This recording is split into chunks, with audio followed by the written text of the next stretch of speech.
Hello বন্ধুরা, সবাইকে জানাই সুপ্রভাত। শ্রাবণ মাসের সোমবারে আমি সকাল সকাল বেরিয়ে পড়েছি সাগরদিঘি নাওলাখা শিব মন্দিরে ভোলেনাথের মাথায় জল ঢালার উদ্দেশ্যে। আর যা যা করেছি তাই সব ভিডিওই তোমাদের সাথে শেয়ার করছি।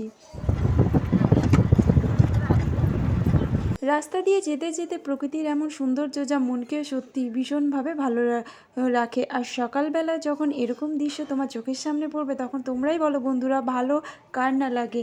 তো গ্রামের দিকে তো খুব একটা যাওয়া হয় না, আর আজ যখন আমি যাচ্ছি সত্যি চারিদিকের এই অপূর্ব দৃশ্য কিন্তু আমার মনটাকে ভীষণভাবে উৎফুল্ল করে রেখেছিল। আর আমি যেতে যেতে যা যা দেখতে পেয়েছি তাই কিন্তু সবই তোমাদের সঙ্গে শেয়ার করছি। আর আমার মতো কে কে গ্রামে যেতে এবং গ্রামের দৃশ্য উপভোগ করতে ভালোবাসো একটু কমেন্ট করে জানিও। তোমরা সব কিছুই দেখে নাও বন্ধুরা, এত সুন্দর যে আমি কি বলবো। এখানে যেতে মাটির কিছু বাড়িও আমি দেখতে পাই, সব তো ভিডিও করতে পারিনি, তবে যতটুকু পেরেছি তোমাদের জন্য কিন্তু আমি উপহার হিসেবে রেখে দিয়েছি। সকালটা যে এত সুন্দরভাবে আমি উপভোগ করবো আমি ভাবতেও পারিনি। আসলে বাড়ি যখন থাকি তখন তো খুব একটা সকালবেলা হাঁটতেও বেরোই না, আর ঘুম থেকেও একটু দেরি করে উঠি বলে প্রকৃতির এত সৌন্দর্য আমার কিন্তু দেখা হয় না। আর এই যে আমি গ্রামের রাস্তা দিয়ে যাচ্ছি, সত্যি কথা বলতে আমার ভীষণভাবে ভালো লাগছে। আর আমি প্রকৃতির যা যা সৌন্দর্য দেখতে পেয়েছি সব কিন্তু আমি ক্যাপচার করে নিয়েছি। এই দেখুন বন্ধুরা, এখানে একটি মায়ের বেদি স্থান আমি দেখতে পাই, আর এরই মাঝে আমি পৌঁছে যাই নাওলাখা চন্দনবাটি শিব মন্দির। তো সেখানে আমি প্রথমে এর ভেতরে যাওয়ার চেষ্টা করি।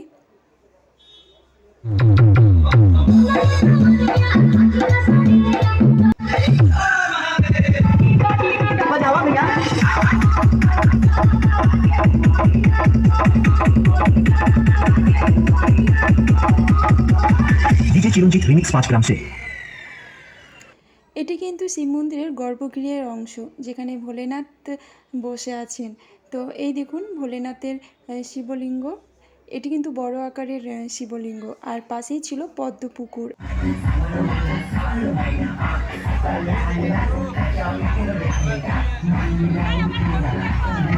এরপর আমি আস্তে আস্তে সিঁড়ি দিয়ে নিচে নেমে যাই পদ্মপুকুর দেখার উদ্দেশ্যে, আর আপনাদেরও ভিডিও করে দেখাচ্ছি।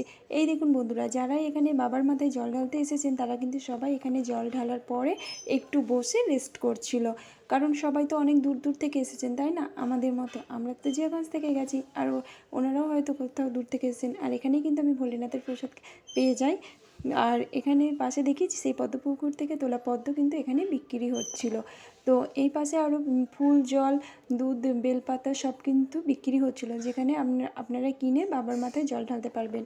আর এখানে জল ঢালা শেষে যদি খেতে ইচ্ছা করে তার জন্য কিন্তু পেয়ারা মাখানো ছিল, আর পাশে আমি আইসক্রিম দেখতে পাই। এখানে কিন্তু বন্ধুরা অনেক টোটো স্ট্যান্ড ছিল, আপনাদের আসতে কিন্তু কোনো সমস্যা হবে না, আপনারা টোটো পেয়ে যাবেন এখানে আসার জন্য।